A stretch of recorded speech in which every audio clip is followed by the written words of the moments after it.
Services. आज हम लोग अपना security analysis and investment management का यूनिट नंबर 4 का एक टॉपिक पढ़ने वाला है, जिसमें हम लोग पढ़ेंगे forms of national security investment.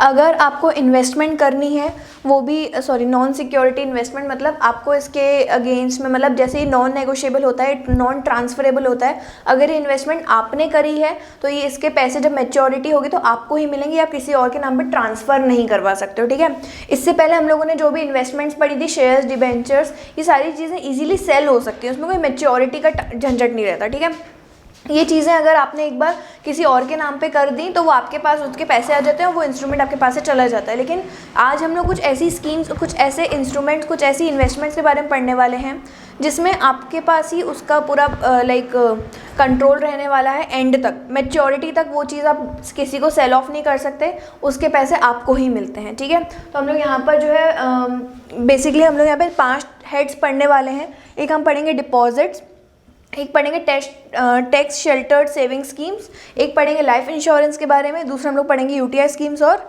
Post office के बारे में। तो यहाँ पर आप इन्वेस्टमेंट कर सकते हैं। ये कुछ एरियाज़ हैं जहाँ पर आप नॉन सिक्योरिटी इन्वेस्टमेंट कर सकते हैं, मतलब यहाँ पर आप जो है आपके फंड्स जो हैं वो सिक्योर्ड नहीं रहते हैं एक तो, लेकिन ये सारी चीज़ें जो है गवर्नमेंट फंड से रिलेटेड है, तो ये इसमें सिक्योरिटी की बहुत ज़्यादा नीड भी नहीं होती, क्योंकि गवर्नमेंट जो है वो बहुत ज़्यादा स्ट्रॉन्ग बॉडी है अपनी कंट्री की। ठीक है, तो यहाँ पर ऐसा बहुत बहुत बहुत रेयर होता है कि आपको लॉस हो। ठीक है, तो इस वजह से नॉन सिक्योर्ड रहते हैं, अनसिक्योर्ड रहते हैं, और दूसरा ये नॉन ट्रांसफरेबल रहते हैं, नॉन नेगोशिएबल होते हैं, क्योंकि इसके पैसे जो हैं एंड में आपको ही मिलते हैं, इसको आप इधर उधर ट्रांसफ़र नहीं कर सकते। ठीक है, तो हम पहले पढ़ने वाले डिपॉजिट्स के बारे में। डिपॉजिट्स मतलब क्या, जो अमाउंट आप बैंक के पास रखते हो, ठीक है, उसको अपन डिपॉजिट्स बोलते हैं। अब फर्स्ट है बैंक डिपॉजिट्स, जो अमाउंट आप बैंक के पास रखते हो, बैंक आपको उस पर इंटरेस्ट कुछ ना कुछ देता ही है, मेड भी सेविंग अकाउंट, मेड भी बस करंट अकाउंट पर आपको इंटरेस्ट नहीं मिलता, बाकी आपको सेविंग अकाउंट पे भी इंटरेस्ट मिलता है, हर टाइप के अकाउंट पे इंटरेस्ट मिलता है। तो एक तरीके से अगर आप अपने फंड्स बैंक में रख रहे हो तो that is also a type of investment. तो बैंक डिपॉजिट्स। दूसरा post office deposits, post office के पास भी आप अपने पैसे जो है रख सकते हो इन्वेस्टमेंट्स के फॉर्म में, एफडी बनवा सकते हो, और भी उनकी अलग अलग स्कीम्स रहती है, उसमें भी इन्वेस्ट कर सकते हो। थर्ड है, अब देखो बैंक डिपॉजिट्स अगर आप करोगे तो 2 टाइप की हो सकती है जहाँ से आपको अच्छा रिटर्न मिलता है। एक होता है एफडी। एफडी आप सबको पता है, फिक्स डिपॉजिट। जब आप एक लमसम अमाउंट एक फिक्स पीरियड के लिए लॉक कर देते हो बैंक के पास में, तो वो आपका एफडी कहलाता है, और इस पर सारे जितने भी अपन के डिपॉजिट, सबसे हाईएस्ट इंटरेस्ट आपको एफडी पे ही मिलता है। अलग अलग बैंक्स का वो अलग अलग इंटरेस्ट रेट होता है, और सीनियर सिटीजन्स को अलग बेनिफिट्स मिलते हैं इसमें।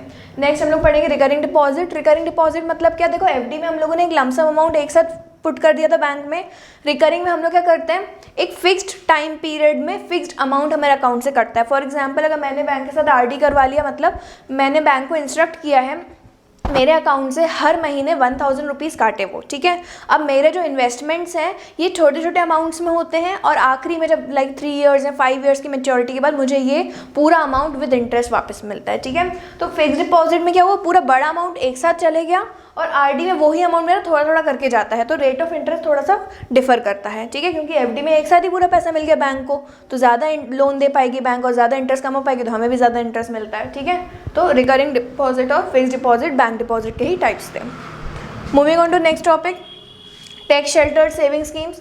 अब अगर आपको इन्वेस्टमेंट्स करनी है और आपको उस पर टैक्स भी नहीं पे करना है, तो ये कुछ ऐसी स्कीम्स होती हैं जैसे पब्लिक प्रोविडेंट फंड।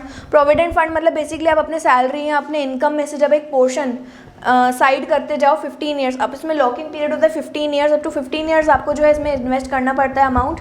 आपके हर महीने जो है आपकी सैलरी में से या आपकी इनकम में से कुछ अमाउंट कटता है बैंक के साथ, और इसमें जो है 15 ईयर्स का लॉकिंग पीरियड रहता है। उसके बाद उस 10 ईयर्स के बाद आप 50% अमाउंट विड्रॉ कर सकते हो, और इसके बेसिस पर आप लोन भी ले सकते हो। अगर आपके पास ये पब्लिक प्रोविडेंट फंड में अकाउंट है आपका किसी भी बैंक के साथ में, तो आप इस बैंक अकाउंट को गिरवी रखकर उसी बैंक से लोन भी ले सकते हो। ठीक है, तो ये पब्लिक प्रोविडेंट फंड हुआ आपका। दूसरा नेशनल सेविंग स्कीम।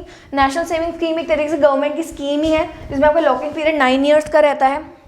इसमें आपको एक लमसम अमाउंट जो है एनएसएस करके आपको फिक्स कर देना है, और ये आपको अमाउंट जो है 9 ईयर्स के बाद रिकवर होगा at a very good interest. ठीक है, तो ये आपके कुछ टैक्स फ्री वाले थे, इन पर आपको कोई भी टैक्स नहीं लगता। इसमें से आप जो भी अर्न करते हो आफ्टर 9 ईयर्स, आफ्टर 15 ईयर्स, इस पर आपको एकदम टैक्स फ्री रहता है ये। ठीक है, तो टैक्स एग्जेम्प्टेड इन्वेस्टमेंट्स हो गई। दूसरा लाइफ इंश्योरेंस।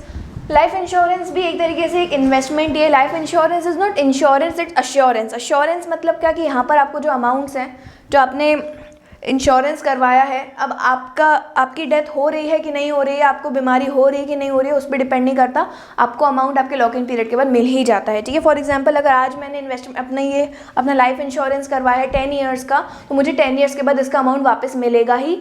जैसे अपन लोग किसी भी गुड्स का इंश्योरेंस करवाते हैं, किसी भी हम लोग सामान का इंश्योरेंस करवाते हैं, तो उसका जो हम लोग प्रीमियम पे करते हैं हमारा अगर डैमेज नहीं होता है तो हम लोग को उसके ऊपर पैसा वापस नहीं मिलता हमारा, वो डैमेज एक तरीके से कवर की तरह काम करता है। अगर डैमेज जो हम लोग प्रीमियम पे करते हैं वो एक कवर की तरह काम करता है।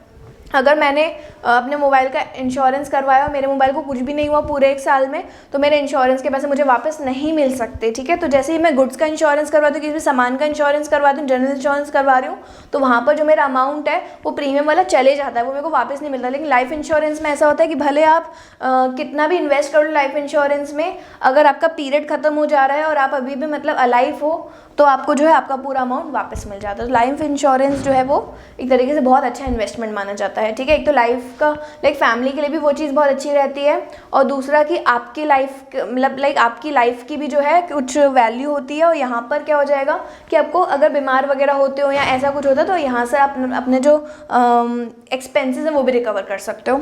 तो ये बहुत अच्छा ऑप्शन है इन्वेस्टमेंट का। नेक्स्ट है यूटीआई स्कीम्स। यूटीआई स्कीम्स भी जो है नॉर्मल जो म्यूचुअल फंड स्कीम्स रहती हैं वैसी ही रहती हैं, लेकिन यहाँ पर एक इम्पॉर्टेंट आपको पढ़ना है, चाइल्ड गिफ्ट ग्रोथ फंड। यहाँ पर क्या होता है, जो पेरेंट्स हैं जब बेबी बॉर्न होता है तो उस टाइम पर जो इन्वेस्टमेंट कर देते हैं एक बड़ा अमाउंट, और वो 12.5% का इंटरेस्ट आपको देता है, और जब बच्चा 21 ईयर्स का हो जाएगा तो ही ये पैसा उस बच्चे को मिलता है। तो इसलिए इसका नाम रहता है चिल्ड्रन गिफ्ट ग्रोथ फंड, ठीक है। हाउएवर 18 ईयर्स के बाद जो है विड्रॉएबल होता है ये अमाउंट, बट अगर पूरा 12.5% इंटरेस्ट चाहिए आपको पूरे 21 ईयर्स का, तो वो 21 ईयर्स के बाद ही इसका मेन जो है पैसे वापस मिलते हैं इसके, ठीक है। तो ये यूटीआई स्कीम्स ऐसे ही आपकी 2-3 और होंगी, ठीक है। मेन ये वाली थी। नेक्स्ट है पोस्ट ऑफिस। पोस्ट ऑफिस के पास भी जो है आप अपने फंड्स रख सकते हैं इन्वेस्टमेंट के नाम पर, आपको अच्छा रिटर्न मिलता है वहाँ से, 6 ईयर्स, 5 ईयर्स, 1 ईयर, इस तरीके से आप अपने अमाउंट जो है आरडी भी करवा सकते हैं, एफडी भी बनवा सकते हैं पोस्ट ऑफिस में। पोस्ट ऑफिस की खुद की स्कीम जैसे एनएसएस स्कीम हम लोगों ने अभी पढ़ी यहाँ पर, नेशनल सेविंग स्कीम, तो ये पोस्ट ऑफिस में भी अवेलेबल रहती है। तो इस तरीके से पोस्ट ऑफिस जो है एक वो भी तरीका हो गया जहाँ पर आप अपने अमाउंट जो है सेफली इन्वेस्ट कर सकते हैं, ठीक है। तो ये 5 हम लोगों ने मेन स्कीम्स पढ़ ली नॉन सिक्योर्ड, ठीक है। तो आई होप कि आपको 5 टॉपिक्स बहुत ज़्यादा क्लियर हैं। अगर आपको कोई भी डाउट्स हो तो आप कमेंट सेक्शन में ज़रूर डालिए। Thank you for watching the video.